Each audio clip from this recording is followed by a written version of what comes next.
Nếu có kiếp sau, mình vẫn muốn làm người Việt Nam, để trái tim mình lại rung lên mỗi khi quốc ca cất lên, để cảm nhận tình yêu quê hương tràn đầy trong huyết quản. Kiếp sau mình vẫn muốn làm người Việt Nam, là người con máu đỏ da vàng, được sống, được cảm nhận những điều giản dị gần gũi. Kiếp sau mình vẫn muốn làm người Việt Nam, dù có trải qua bao nhiêu kiếp người, thì vẫn mong được làm người Việt Nam.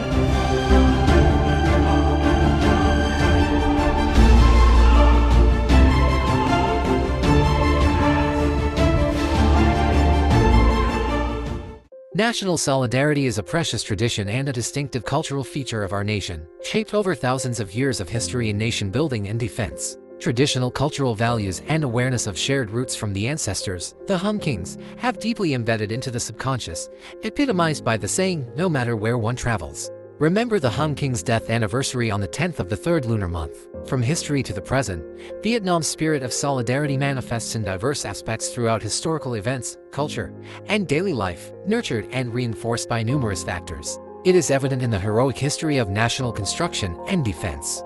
Vietnamese people have faced many fierce wars against foreign aggressors.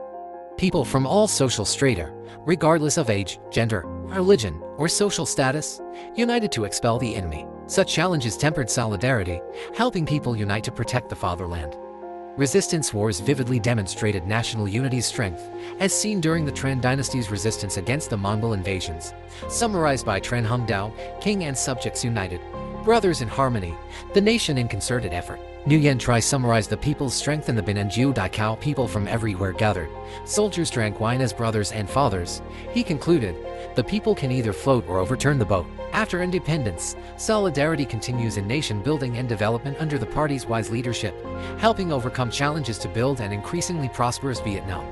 Especially in difficult times and historical turning points, when circumstances impacted the fate of the party and the regime, the Communist Party of Vietnam and the Vietnamese people have shown resilience and high unity. In the Declaration of Independence, President Ho Chi Minh affirmed, Vietnam has the right to enjoy freedom and independence, and in fact, has become a free and independent nation. The entire Vietnamese nation is determined to safeguard its freedom and independence with all their spirit and strength, lives, and property. The promotion of community spirit and mutual support within Vietnamese cultural values is also significant. Beautiful traditions, such as healthy leaves protect torn ones, deeply permeate Vietnamese consciousness. In daily life, Vietnamese people often support each other, sharing both hardships and joys.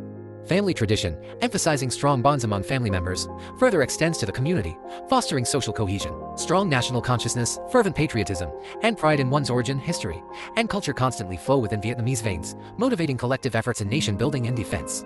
Especially during challenging times like natural disasters and pandemics, Vietnamese solidarity and mutual support become even more evident. National solidarity plays a crucial role throughout history and the country's current development, especially during the era of national advancement. Firstly, national solidarity serves as a critical internal driving force for building and developing the nation, establishing a stable social foundation, minimizing conflicts and instability, and facilitating sustainable economic, cultural, and social development. It enhances national strength in all fields, including economics, politics, culture, society, defense, and security. In the era of advancement, internal strength is decisive for Vietnam to proactively participate in global value chains, improve national competitiveness, and maintain independence in foreign policies and development paths. Solidarity fosters societal consensus, enhances people's trust in the party and state, facilitates policy implementation, effectively resolves social issues, and harmonizes individual, community, and national interests. A united and robust nation enjoys a high international position, earning respect and cooperation globally. Currently, amidst global uncertainties, national solidarity is essential for safeguarding national sovereignty and territorial integrity, addressing external challenges, and firmly defending socialist Vietnam. In conclusion, national unity and consensus have been instrumental in helping Vietnam navigate challenges and achieve remarkable progress in innovation and socio-economic development. The collective efforts of the government and its people have fostered resilience, adaptability, and sustainable growth, enabling the nation to rise above obstacles and seize new opportunities. These achievements not only strengthen Vietnam's global standing but also lay a solid foundation for a future that is prosperous, strong, democratic, equitable, and civilized. As Vietnam continues to build upon these successes, fostering social cohesion and a shared national vision will remain essential in driving long-term development and ensuring a brighter future for generations to come.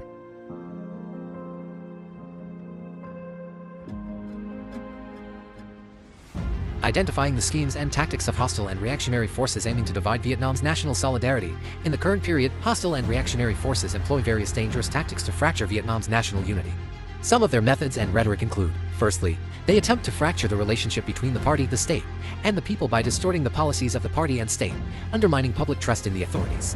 They exploit issues of democracy and human rights to interfere in Vietnam's internal affairs. These methods, while recycled, are deployed in more insidious forms, portraying negatively the democratic and human rights situation in Vietnam, undermining the credibility of the party, state, and political social organizations. Secondly, they distort history and defame revolutionary leaders and state officials, creating misinformation about Vietnam's historical struggles for independence and unity.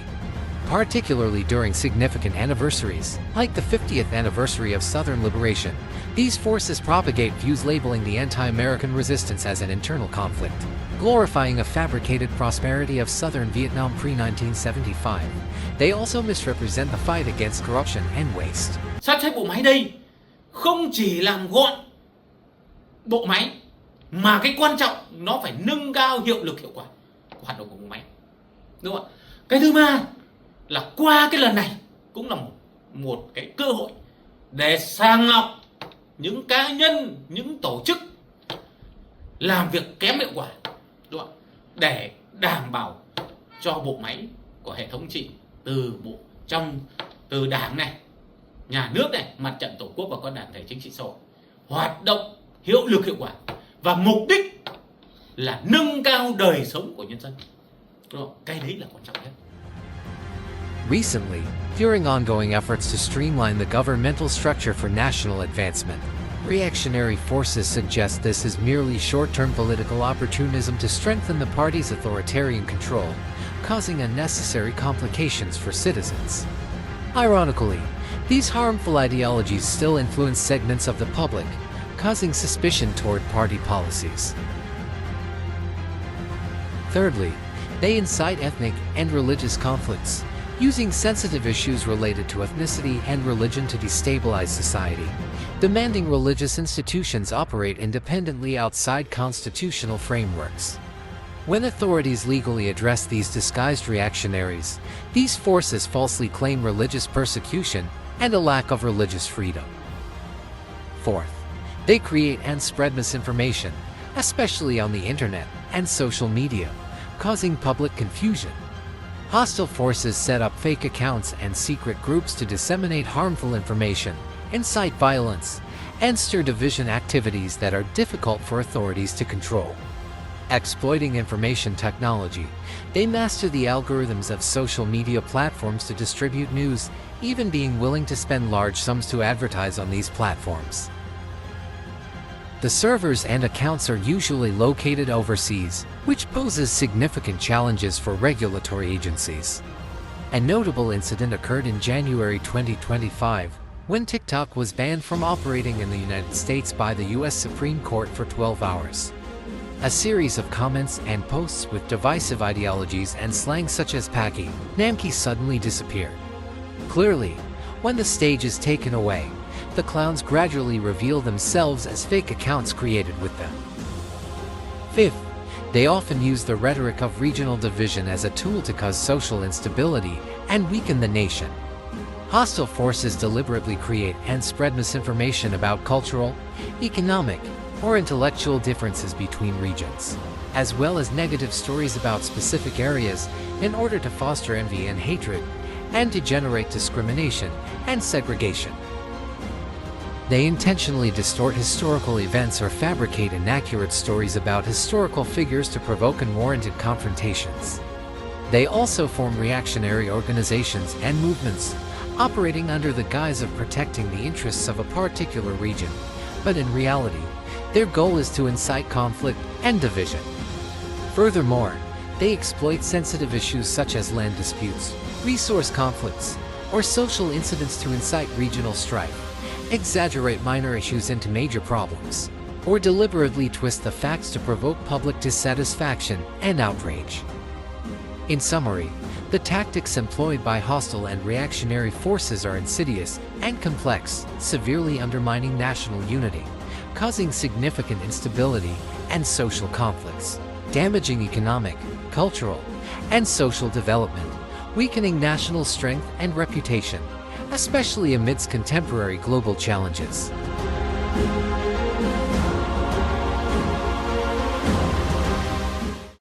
During the resistance against the French, the immense power of national solidarity created a torrent and a great wave, defeating the enemy, restoring peace, and reunifying the nation. After peace was achieved, the nation embarked on building socialism amidst an economy severely weakened by over 30 years of war. Particularly, the collapse of the global socialist system placed Vietnam in extremely challenging circumstances, facing severe economic and social crises. Reform was imperative, but questions arose: how should reform be implemented? Without solidarity and prioritizing national interests above all else, our successful path of reform would have been impossible. The lesson of solidarity was further reaffirmed during Vietnam's battle against COVID-19. Ho Chi Minh did instructed, unity is an extremely precious tradition of our party and our people. Tư tưởng Hồ Chí Minh về đại đoàn kết dân tộc có thể được khái quát trên 5 cái vấn đề cơ bản. Cái thứ nhất ấy, theo người, đại đoàn kết dân tộc là chiến lược cách mạng lâu dài. Người khẳng định đoàn kết, đại đoàn kết, thành công, đại thành công. Cái vấn đề thứ hai đấy, thì theo người, đại đoàn kết dân tộc là sức mạnh to lớn để xây dựng và bảo vệ đất nước. Người nhấn mạnh là công việc thành công hoặc thất bại đều do người đoàn kết hay không. Và theo người, sức mạnh của cách mạng không chỉ dựa vào vũ khí hay quân đội, mà quan trọng nhất là sự đoàn kết của toàn dân. Cái vấn đề thứ ba đấy, thì Chủ tịch Hồ Chí Minh khẳng định rằng là đại đoàn kết là tập hợp mọi tầng lớp nhân dân, không phân biệt giai cấp, dân tộc, tôn giáo. Người khẳng định ai có tài, có đức, có sức, có lòng phụng sự tổ quốc và phục vụ nhân dân thì ta đoàn kết họ lại. Vấn đề thứ tư, Hồ Chí Minh yêu cầu là đại đoàn kết dân tộc phải dựa trên cái nền tảng của Đảng, lấy lợi ích quốc gia dân tộc làm trọng, và Đảng Cộng sản Việt Nam là hạt nhân lãnh đạo cái khối đại đoàn kết toàn dân tộc. Và người cũng khẳng định đoàn kết phải dựa trên cái cơ sở là yêu nước thương dân, không chấp nhận những hành động chia rẽ và gây phá hoại. Và vấn đề thứ năm, theo người, đại đoàn kết dân tộc phải được thực hiện bằng những hành động cụ thể. Người không chỉ đề cao lý luận mà còn thực hiện những chính sách cụ thể để đại đoàn kết dân tộc. Ví dụ như là người yêu cầu là thành lập mặt trận dân tộc thống nhất, nay là mặt trận Tổ quốc Việt Nam, để mà tập hợp đoàn kết các cái dân tộc trong cộng đồng dân tộc Việt Nam để cùng thực hiện nhiệm vụ cách mạng dưới ngọn cờ lãnh đạo của Đảng. Comrades from the Central Committee to local branches must safeguard party unity as carefully as they protect their own eyes. Ho Chi Minh's succinct instruction on party unity illuminated the hearts of countless Vietnamese, underscoring the critical importance of solidarity and unity for each cadre and party member. On September 19, 1954, after the successful resistance against France, President Ho Chi Minh visited Hung Temple, where he met and spoke with officers and soldiers of the Pioneer Army Division before retaking Hanoi. He reminded them, the Hung Kings had the merit of founding the nation. We must protect it together. Unity, unity, great unity.